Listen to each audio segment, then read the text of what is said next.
Hi నమస్తే, this is Pavani. Welcome to YK news. ముందుగా బులెటిన్స్లోని హెడ్లైన్స్ చూద్దాం. కేంద్ర మంత్రులు ఇతర రాష్ట్రాల సీఎంలకు సిఐఐ ఆహ్వానం. సిఐఐ సదస్సుపై సీఎం చంద్రబాబు సమీక్ష.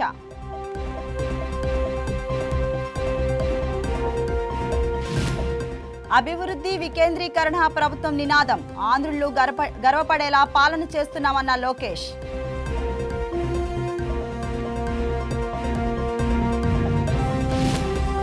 దేశం విచ్ఛిన్నం కోసం కొందరు ప్రయత్నిస్తున్నారు.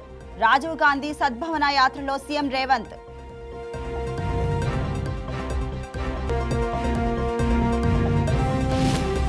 వర్షాలపై అప్రమత్తంగా ఉండాలి. అధికారులకు ఎన్టీఆర్ జిల్లా కలెక్టర్ ఆదేశాలు.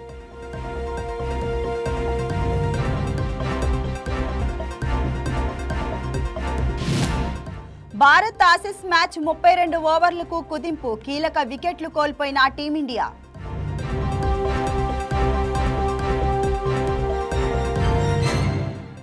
విశాఖలో నవంబర్ 14-15 నిర్వహించనున్న సిఐఐ భాగస్వామ్య సదస్సుపై సీఎం చంద్రబాబు రివ్యూ నిర్వహించారు. పరిశ్రమల శాఖ మంత్రి టీజీ భరత్, ఉన్నతాధికారులు ఈ సమీక్షకు హాజరయ్యారు. సిఐఐ సదస్సుకు కేంద్ర మంత్రులు, ఇతర రాష్ట్రాల ముఖ్యమంత్రులు, పాలసీ మేకర్లను కూడా ఆహ్వానించాలని సీఎం చంద్రబాబు ఆదేశించారు. కేవలం రాష్ట్రానికి పెట్టుబడుల కోసమే కాకుండా నాలెడ్జ్ షేరింగ్, లాజిస్టిక్స్, టెక్నాలజీ లాంటి రంగంలో విధానాలపై ఉన్నత స్థాయి చర్చలకు సదస్సును వేదికగా చేయాలని సూచించారు. ప్రపంచంలోనే వస్తున్న మార్పులను అందిపుచ్చుకొని అవకాశాలు సృష్టించేందుకు ఉపయోగపడేలా సదస్సు నిర్వహణ ఉండాలని స్పష్టం చేశారు.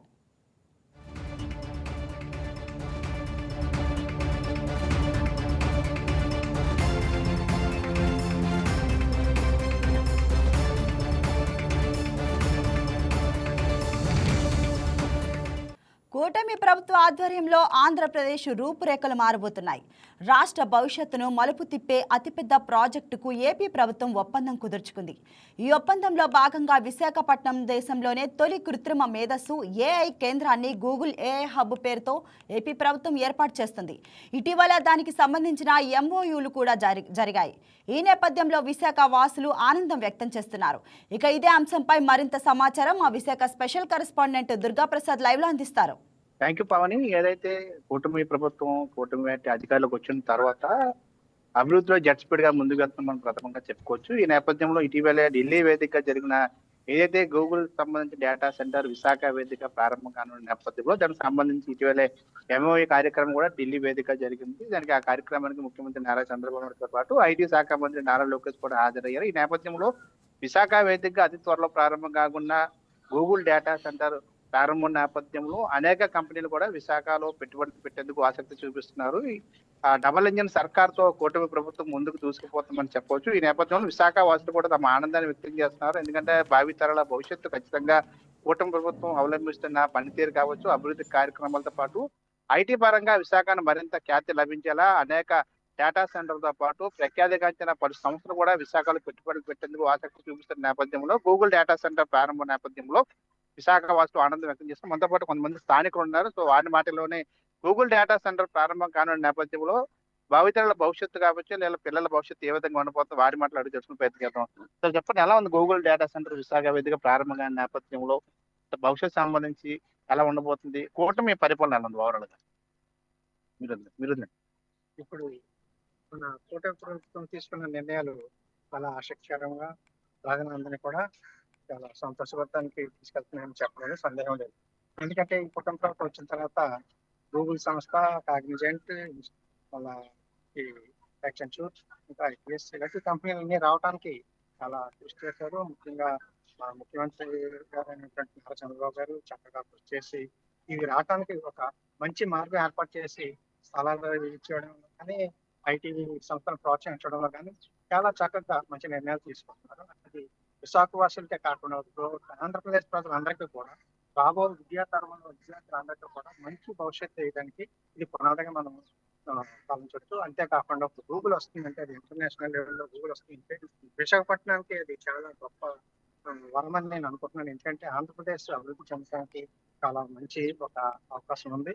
ఇక్కడ యూనివర్సిటీలు ఉన్నాయి. ఇక్కడ నుంచి త్వరలో రాబోయే విద్యార్థులందరికీ కూడా ఒక మంచి భవిష్యత్తు ఇవ్వడానికి ఐటీ సంస్థలు వస్తున్నందుకు మరి ఐటీ ఐటీ మినిస్టర్ గారు నారా లోకేష్ గారు కూడా మన కృతజ్ఞతలు తెలియజేయాలి. ఇది చాలా గొప్ప విషయము. ఎందుకంటే రాబో తరంలో విద్యార్థులందరికీ కూడా మంచి ఆంధ్రప్రదేశ్‌లోనే స్థానికంగా ఉద్యోగాలు పొందే అవకాశం లభిస్తుంది. గతంలో అయితే చెన్నై వెళ్ళవలసి వచ్చేది, లేకపోతే బెంగుళూరు వెళ్ళవలసి వచ్చేది, తెలంగాణ, హైదరాబాద్ వెళ్ళవలసి వచ్చేది. ఇలాగా తల్లిదండ్రులు ఒక చోట, బిడ్డలు ఒక చోట ఇబ్బంది పడేవారు. ఇప్పుడు సొంత రాష్ట్రంలోనే మనకి ఈ అవకాశం కలుగుతుంది కాబట్టి సీనియర్ సిటిజన్ గా లేక విశాఖవాసిగా నేను చాలా ఆనందం తెలియజేస్తున్నాను. వారికి నా కృతజ్ఞతలు కూడా తెలియజేస్తున్నాను. మీరు చెప్పినట్టే గతంలో ఎన్నో ఐటీ కంపెనీలు కావచ్చు, ఎన్నో ఉద్యోగ సంబంధించి ఇతర రాష్ట్రాలకు వెళ్ళి మన మన ఇక్కడ లోకల్ వాయిలో వేరే ప్రాంతానికి ఉద్యోగాలు ఇచ్చే పరిస్థితి, అక్కడ ఇబ్బందికరమైన పరిస్థితి కూడా ఉండేది. కానీ ఇప్పుడు కూటమి పార్టీ వచ్చిన తర్వాత ఇప్పుడు గూగుల్ డేటా సెంటర్ కూడా అనేక సాఫ్ట్వేర్ కంపెనీలు విశాఖపట్నం ప్రారంభం కాని నేపథ్యం ఇక్కడ ఉద్యోగాలు లభించే అవకాశాలు పుష్కలంగా ఉన్నాయి. సో భవిష్యత్తు ఏ విధంగా ఉండబోతుంది విద్యార్థులకు సంబంధించి ప్రథమంగా? దానివల్ల భవిష్యత్తు చాలా బాగుంటుంది. ఎందుకంటే ఇక్కడే తల్లిదండ్రుల వద్దే అంటే ఉద్యోగస్తులు ఉంటారు. ఐటీ సంస్థలు ఇక్కడే ఉన్నాయి. ఉద్యోగాలు ఇక్కడే పొందడం వల్ల వాళ్ళకి ఇది గతంలో బెంగళూరు వెళ్తే ఆ వచ్చిన జీతం అంతా కూడా వాళ్ళ ఖర్చులకి, వాళ్ళ లగ్జరీలకి సరిపోయేది. పిల్లలకి తల్లిదండ్రులు ఏమన్నపోయారు. ఇప్పుడు తల్లిదండ్రులుగా ఎంతో సంతోషించవలసిన అవసరం ఉంది. ఎందుకంటే వీళ్ళ స్థానికంగా ఉద్యోగాలు పొందడం అనేది చాలా గొప్ప విషయం. ఎందుకంటే ఇప్పుడు బెంగళూరు వెళ్ళాలన్నా, చెన్నై వెళ్ళాలన్నా ఆ గంటలకే ఆ వచ్చే జీతమే సరిపోతుంది. వాళ్ళు తినడానికి సరిపోతుంది. ఇక్కడ తల్లిదండ్రులకి ఉపయోగం, రాబోయే విద్యాతరానికి కూడా ఎంతో ఉపయోగం. కాబట్టి ఈ సంస్థలో రావడం అనేది ఆంధ్రుడిగా నేను చాలా, ముఖ్యంగా విశాఖవాసిగా కూడా నేను చాలా ఆనందిస్తున్నాను. కాబట్టి ఈ విషయం అందరికి కూడా మరి సంతోషకరమైన వార్తని తెలియజేస్తాను. మీరు చెప్పండి ఎలా ఉండబోతుంది భవిష్యత్తు సంబంధించి? ఇప్పుడు గూగుల్ డేటా సెంటర్ ప్రారంభం కానుంది, అనేక కంపెనీలు కూడా విశాఖ వేదిక ప్రారంభం కానున్నాయి. మరోవైపు వచ్చే నెలలో ఎంఓయూ సంబంధించి పెట్టుబడుల సదస్సు కూడా విశాఖ వేదిక జరగబోతుంది. అనేక కంపెనీలు విశాఖలో పెట్టుబడులు పెట్టేందుకు, ముఖ్యంగా ఏపీలో పెట్టుబడి పెట్టేందుకు ఆసక్తి చూపిస్తున్న నేపథ్యంలో వైసీపీ శ్రేణులు ఇట్లాంటి ఇతర పార్టీలు కూడా కొన్ని విమర్శలు చేస్తున్నారు. గూగుల్ వచ్చి దాన్ని చూడలేక ఓర్వలేక అనేక విమర్శలు చేస్తున్నారు. దాన్ని మీరేం చెప్తారు? అదైతే కరెక్ట్ కాదని నేను అనుకుంటున్నాను. ఏం చేస్తానంటే ఇప్పుడు ప్రభుత్వాలు రకరకాల మారుతున్నాయి కాబట్టి ఇప్పుడు ఈ తెలుగుదేశం ప్రభుత్వం వచ్చాక ఈ చంద్రబాబు నాయుడు గారు కూడా చాలా వరకు పాపులర్ అయ్యారు. దానికోసం సహాయం చేసి మన వైజాగ్ కి గూగుల్ సెంటర్ తీసుకురావడం చాలా అదృష్టవంతులు ఈ విశాఖ ప్రజలని నేను అనుకుంటున్నాను. ఏం చేస్తానంటే ఇప్పుడు చాలా మంది చదువుతున్న పిల్లలందరూ హైదరాబాద్ వెళ్తున్నారు, బెంగళూరు వెళ్తున్నారు, చెన్నై వెళ్తున్నారు. వీళ్ళందరూ అక్కడికి వెళ్ళి చాలా ఇబ్బందులు పడుతున్నారు. ఒక కుటుంబం అంతా ఒక దగ్గర లేకుండా ఆ తల్లిదండ్రులు ఒక దగ్గర ఉండి, ఈ పిల్లలు ఒక దగ్గర ఉండి, ఇలా ఈ వచ్చిన జీతాలు ఈ అప్పులు కట్టుకుని అక్కడ మెయింటెనెన్స్ కి చాలా రకాలుగా ఇబ్బందులు పడుతున్నారు. అదే మన వైజాగ్ లో ఉండి మన వైజాగ్ మనుషులు మన వైజాగ్ లో చేసుకుంటే మొత్తం కుటుంబం అంతా హ్యాపీగా ఆనందపడతారని అనిపిస్తుంది. దాంతో పాటు వీళ్ళకి వచ్చే జీతాలతో కొన్ని ట్యాక్సీలు అనగా ఆ రాష్ట్రానికి కడుతున్నారు. అదే మన రాష్ట్రానికి మనం కట్టుకుంటే మనకి లాభాలు ఉంటాయి, మన ప్రభుత్వానికి కూడా మంచి అవకాశం ఉంటుందని నేను అనుకుంటున్నాను. మీరు చెప్పండి ఓవరాల్ గా ఎలా ఉండబోతుంది భవిష్యత్తు? రానున్న 5 ఏళ్ళు ఏ విధంగా ఉండబోతుంది? ఐటీ పరంగా ఎన్నో సంస్థలు కూడా విశాఖలో పెట్టుబడి పెట్టేందుకు ఆసక్తి చూపిస్తున్నారు. ఇప్పుడు గూగుల్ డేటా సెంటర్ ఎంఓయూ కూడా జరిగిపోయింది. త్వరలోనే తన కార్యకలాపాలు ప్రారంభించి మార్చి నాటికి తన సంస్థకు సంబంధించి ఓవరాల్ గా 5 లక్షల ఉద్యోగాలు ఐటీ పరంగా విశాఖ వాసులకు రావాలి, తెలుగు ప్రజలు రావాలని చెప్పి నారా లోకేష్ ప్రయత్నం చేస్తున్నారు. మీరేం చెప్తారు? మీరు చెప్పండి. గూగుల్ డేటా రావటం వల్ల మాకు చాలా అదృష్టం అండి. నేను విశాఖపట్నం నివాసి అనమాట. ఇప్పుడు ఈ కూటమిలో చేసిన పనులు చాలా డెవలప్మెంట్, చాలా హ్యాండ్సెప్ అనమాట. డేరింగ్ డాష్ ఈ లోకేష్ గారు, మళ్ళీ చంద్రబాబు నాయుడు గారు చేసిన పనులు నాకు చాలా గొప్పగా ఆనందం అనమాట. మా పిల్లలు మా పిల్లలు ఉండి మా కళ్ళ దగ్గర ఉన్నారంటే మాకు ఎంతో ఆనందంగా ఉందన్నమాట. మేము ఎల్లప్పుడు మేము పిల్లలతో ఉండి ఉద్యోగాలు కూడా బాగా డెవలప్ చేస్తాం. ఇక్కడ ముందు కూడా మాకు ఇలాంటి జాబులు కానీ మా పిల్లలు భవిష్యత్తు కానీ చూపిస్తాను నేను ఆశపడుతూ చాలా మీరు అందరూ థ్యాంక్స్ చెప్తానండి. అంటే కూటమి అధికారులకు వచ్చి అతి తక్కువ టైంలోనే సుమారు 13 నెలల్లోని ఇట్లాంటి అభివృద్ధి కార్యక్రమం జెట్ స్పీడ్ లో వెళ్తున్నాయి. డబుల్ ఇంజిన్ సర్కార్ లాగా దూసుకుపోతుంది. దాన్ని మీరేం చూస్తారు? ఎలా ఉంది ఓవరాల్ గా కూటమి అధికారం వచ్చిన తర్వాత ప్రజా పరిపాలన ఎలా ఉంది, అభివృద్ధి ఎలా ఉంది? చాలా బాగుందండి. ఎందుకంటే మా కోసం, మా పిల్లల కోసం, మా భవిష్యత్తు కోసం మీరు అందరూ ఈ మోడీ గారు కానీ, మరి చంద్రబాబు నాయుడు గారు కానీ, గారిని మా పిల్లల కోసం, భవిష్యత్తు కోసం ముందు బాగా డెవలప్ చేసి మమ్మల్ని అందరినీ సంతోషపరిచి ఇక ముందు కూడా ఈ అభివృద్ధి వచ్చి ఈ పిల్లలు బయట దేశానికి వెళ్లకుండా ఈ విశాఖపట్నంలోనే మాకు ఎదురుగుండి ఉండి మా పిల్లలు మా ఉద్యోగంలో ఇచ్చి మమ్మల్ని కాపాడుతానంటే మాకు చాలా ధన్యవాదాలు చెప్తాం అన్నమాట. లోకేష్ గారికి చాలా సంతోషం ఉంది. మీ అందరూ కూడా ధన్యవాదాలు. చెప్పండి ఎలా ఉండబోతుంది? గూగుల్ డేటా సెంటర్ విశాఖ వేదిక ప్రారంభం కాబోతుంది. అనేక మంది ఉద్యోగ అవకాశం కూడా కల్పించబోతున్నారు.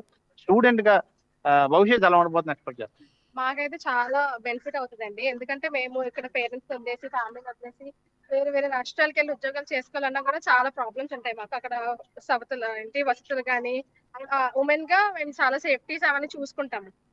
వచ్చి వెళ్ళిపోయే ట్రాన్స్పోర్టేషన్ కానీ ఇవన్నీ చాలా ప్రాబ్లమ్స్ ఉంటాయి. అవన్నీ కూడా మాకేం లేకుండా ఫ్యామిలీ దగ్గర ఉండి ఇక్కడే ఉద్యోగం చేసుకొని పేరెంట్స్ ని బాగా చూసుకోవాలంటే కూడా మాకు కూడా చాలా బాగా అనిపిస్తుంది ఇక్కడే ఉండి చేసుకోవడం అనేది.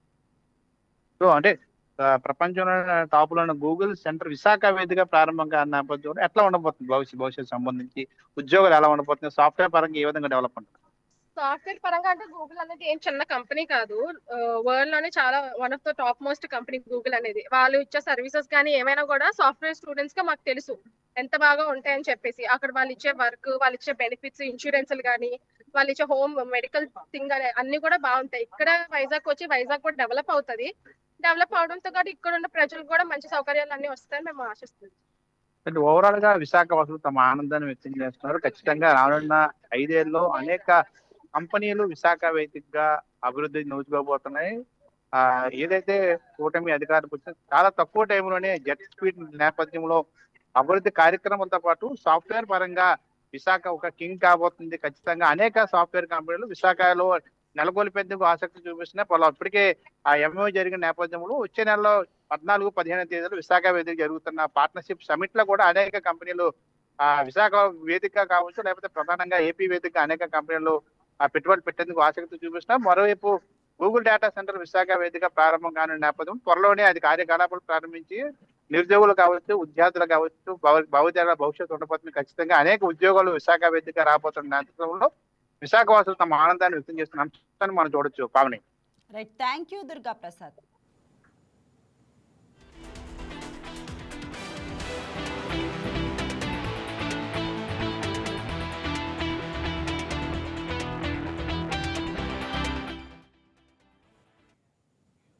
ఆస్ట్రేలియా పర్యటనలో భాగంగా మంత్రి నారా లోకేష్ సిడ్నీ క్రికెట్ స్టేడియంలో తెలుగువారితో సమావేశమయ్యారు. తెలుగువారి సత్తాను స్వర్గీయ ఎన్టీఆర్ ఢిల్లీకి రుచి చూపిస్తే నారా చంద్రబాబు నాయుడు ప్రపంచానికి తెలిసేలా చేశారని నారా లోకేష్ అన్నారు. 1995లో పెద్ద ఎత్తున సంస్కరణలు తీసుకొచ్చే ఐటీ విద్యను అందరికీ చేరువ చేసిన ఘనత చంద్రబాబుకే దక్కింది అన్నారు. కంప్యూటర్ల అన్నం పెడతాయా, ఫ్లైఓవర్లు కడితే అభివృద్ధి జరిగినట్టా అని విమర్శలు చేసిన వారికి ఇప్పుడు నోటమాట రావడం లేదని లోకేష్ అన్నారు. ఆస్ట్రేలియాలోని తెలుగువారిని నారా లోకేష్ ప్రశంసలతో ముంచెత్తారు. మీరు ఎన్ఆర్ఐలు కారు, ఎంఆర్ఐలు అంటూ చమత్కరించారు. ఆస్ట్రేలియా కంపెనీలో పనిచేసే తెలుగువారు ఏపీ అంబాసిడర్లా పనిచేయాలని లోకేష్ పిలుపునిచ్చారు. డాక్టర్ ఎస్ జానకిరామన్ గారు, వేమూరి రవిప్రసాద్ గారు, నాకు కుటుంబ సభ్యులకి సమానమైన తెలుగు వాళ్ళందరికీ పేరు పేరున నా హృదయపూర్వక నమస్కారాలు. నా ప్రసంగం ప్రారంభించే ముందల మీకు మీ కుటుంబ సభ్యులందరికీ దివాళీ శుభాకాంక్షలు. ఇది రెండో దివాళీ నేను ఫీల్డ్లో ఉంటున్నా. పోయినసారి యుఎస్లో ఉన్నా, ఈసారేమో ఆస్ట్రేలియాలో ఉన్నాను. I'm really excited to spend Diwali with all of you. It brings back good memories from all your support. నా ప్రసంగం ప్రారంభించే ముందల మిమ్మల్ని ఒక ప్రశ్న అడగాలనుకుంటున్నా. ప్రపంచం మొత్తంలో ఏ దేశంలో తెలుగు వాళ్ళు ఉండరు? అందరు నవ్వుతున్నారు. ఒక్క దేశం నేమ్ చేయించాలి. ఒక్క దేశం చెప్పండి. అక్కడ కూడా ఉన్నారులే మనలో. ఎందుకంటే ఏ దేశంకి వెళ్ళినా తెలుగు వాళ్ళు కనపడతారు. అమెరికా నుంచి ఆస్ట్రేలియా వరకు మందే డామినేషన్. నేను ఎయిర్పోర్ట్ దగ్గర నుంచి ఇప్పటివరకు చూస్తున్నా. ఆస్ట్రేలియా ప్రభుత్వం కూడా ఒక ఆఫీసర్ని ఇస్తాం జరిగింది. అతను అంటున్నారు, సార్ మా ప్రధానమంత్రి గారు కూడా ఇంత రిసెప్షన్ ఉండదు సార్ అని. మీ జోషే వేరు. అసలు ఒక మాట చెప్పాలంటే మీ మాస్ జాతర సూపర్. అసలు తెలుగు జాతికి గుర్తింపు అందించిన వ్యక్తి విశ్వవిఖ్యాత నట సార్వభౌమ స్వర్గీయ శ్రీ నందమూరి తారక రామారావు గారు. అసలు తెలుగోడి పౌరుషాన్ని ఢిల్లీకి పరిచయం చేసిన వ్యక్తి అన్న ఎన్టీఆర్. ఆనాడు మన ప్రభుత్వాన్ని బర్తరఫ్ చేస్తే ఢిల్లీనే గడగడలాడించి తిరిగి ఎమ్మెల్యే ఆయన ముఖ్యమంత్రి అవుతాం కూడా మనందరం చూసాం. ఆయన ఏ ఆశయాలతో అయితే తెలుగుదేశం పార్టీని స్థాపించారో అక్కడి నుంచి జననాయకుడు మన నాయకుడు చంద్రబాబు నాయుడు గారు ముందరికి తీసుకెళ్తాం జరిగింది.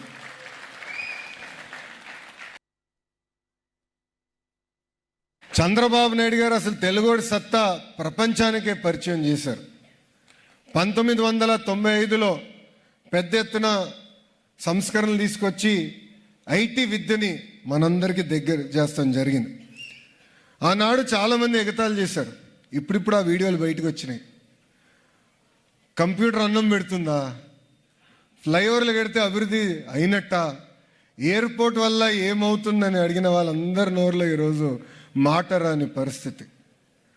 అంతేకాదు ఆయన వయసు 75 అయినా ఇప్పటికీ 25 సంవత్సరాలు కుర్రోళ్ళకు పరిగెడతారు.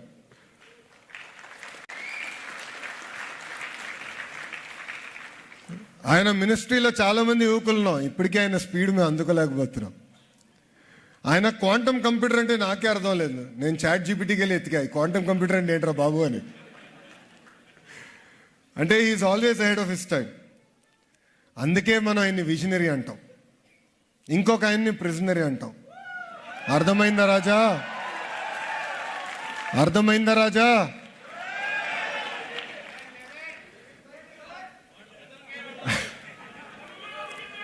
చాలా మంది మిమ్మల్ని ఎన్ఆర్ఐలు అంటారు, నేను మటుకు ఎంఆర్ఐ అంట, అంటే మోస్ట్ రిలయబుల్ ఇండియన్స్. సముద్రం దాటి వెళ్ళినా ఎప్పుడు మీ మనసు ఆంధ్ర వైపే ఉంటుంది. సొంత మాతృభూమిపై మీరు ఉంటారు. ఆనాడు చంద్రబాబు నాయుడు గారిని అరెస్ట్ చేసినప్పుడు ఆస్ట్రేలియాలో ఉన్న ప్రతి సిటీలో తెలుగు వాళ్ళందరూ పెద్ద ఎత్తున బయటకు వచ్చి మీరు మా కుటుంబానికి అండగా నిలబడ్డారు. మీ అందరికీ అదొక చిన్న కార్యక్రమం అనిపించవచ్చు,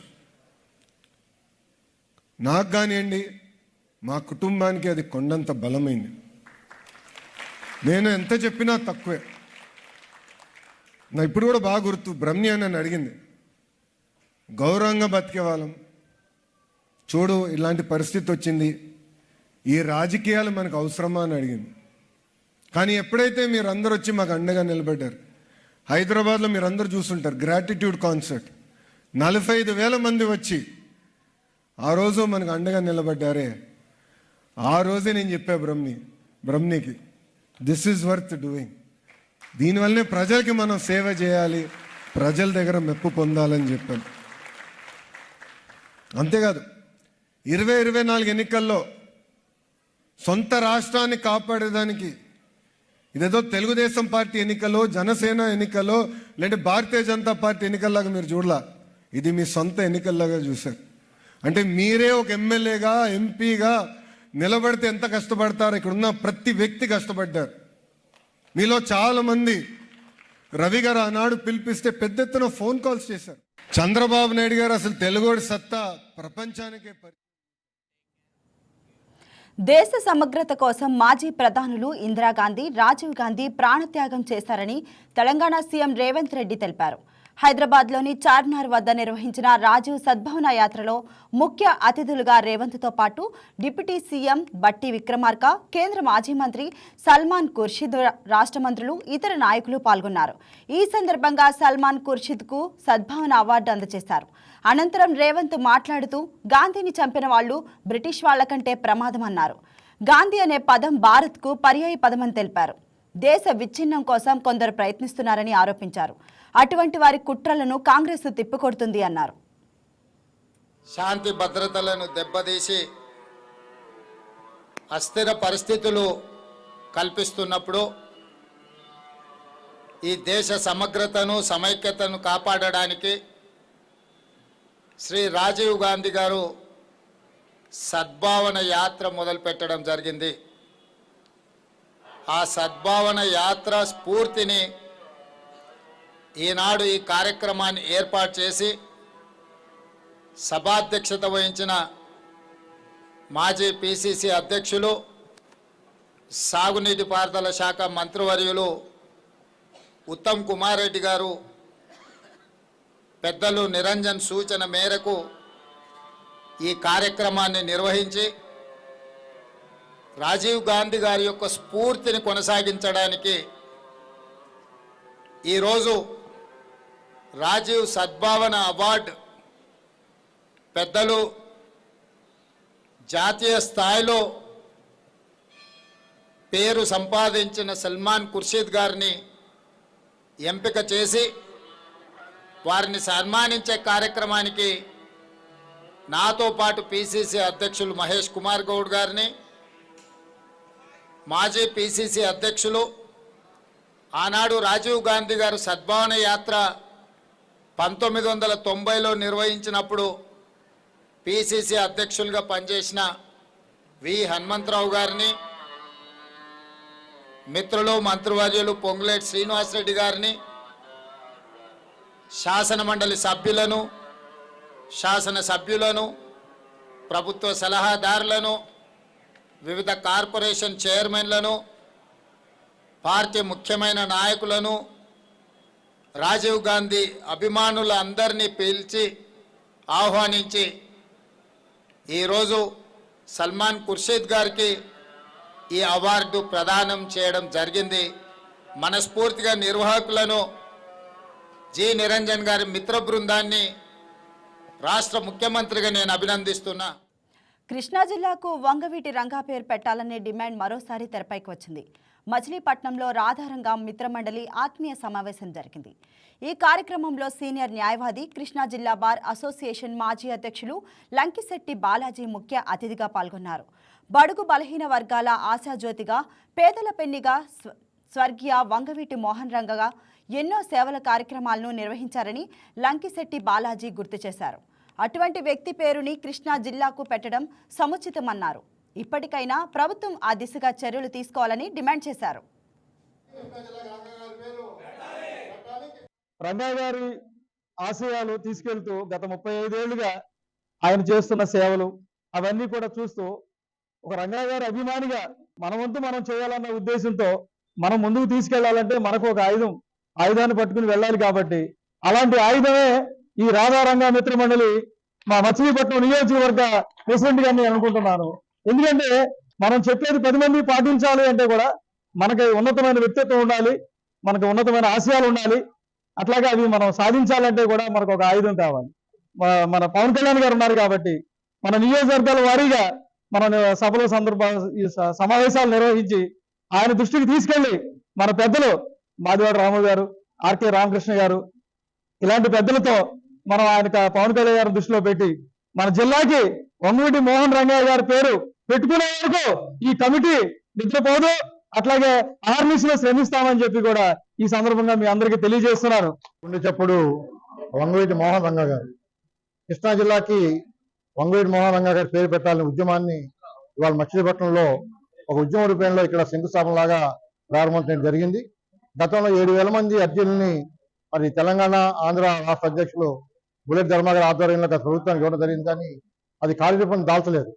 ఇవాళ ప్రభుత్వం మళ్ళీ ఎన్ని జిల్లాల్లో రివ్యూ చేస్తుంది. కాబట్టి ఈ సందర్భంలో మచిలీపట్నం నుంచి ఎక్కడైతే రంగా గారు తిరిగారో, ఎక్కడైతే రంగా గారి అభిమానులు వేలాది మంది ఉన్నారో అటువంటి మచిలీపట్నం నుంచి ఇవాళ కృష్ణా జిల్లాకి రంగా గారి పేరు పెట్టాలని ఉద్యమాన్ని ప్రారంభించాం. ఆ సందర్భంగా ఈ రోజున మచిలీపట్నంలో రాయగిరి శ్రీరామ్ గారి ఆధ్వర్యంలో 18 మందితో అన్ని కులాలని కలుపుకుంటూ నూతన కమిటీని కూడా ఇక్కడ ఏర్పాటు చేశాం. నిజంగా ఈ రోజు మచిలీపట్నం రాధారంగా మిత్ర మండలి టౌన్ అధ్యక్షుడిగా ఇతను నియమించారంటేనే ఎనర్జీ వచ్చేసినట్టే, పూర్తి ఎనర్జీ వచ్చేసినట్టే. రాధారంగా అన్ని కులాల వాడు, అందరి వాడు, బడుగు బలహీన వర్గాల ఆశా జ్యోతే రాధారంగా. దాన్ని వాడవలేక ఆనాడు ఉన్న రాజకీయ నాయకులు కుట్ర కుతంత్రాలతో ఆయన హత్య చేసినాడు. నిజంగా ఆ రోజు రాజ్యాధికారం కాంగ్రెస్ పార్టీ అనుభవించిందంటే దానికి మెయిన్ రంగా గారి ఫోటో పెట్టుకుని ఆ రోజు అంతా గెలిచారు. అలాంటి మహానుభావుడు పేరు నాడు కృష్ణా జిల్లాకి పెట్టాలనే మనం ఆ ఆత్మీయ సమావేశానికి మనందరూ ఇక్కడ కలిసి కూర్చోవటమే ఇది చాలా పర్వదినం, పుణ్యదినం. రంగా గారి ఆశ. That's all for now. Keep watching YK news. ఇది తెలుగువారి గుండె చప్పుడు.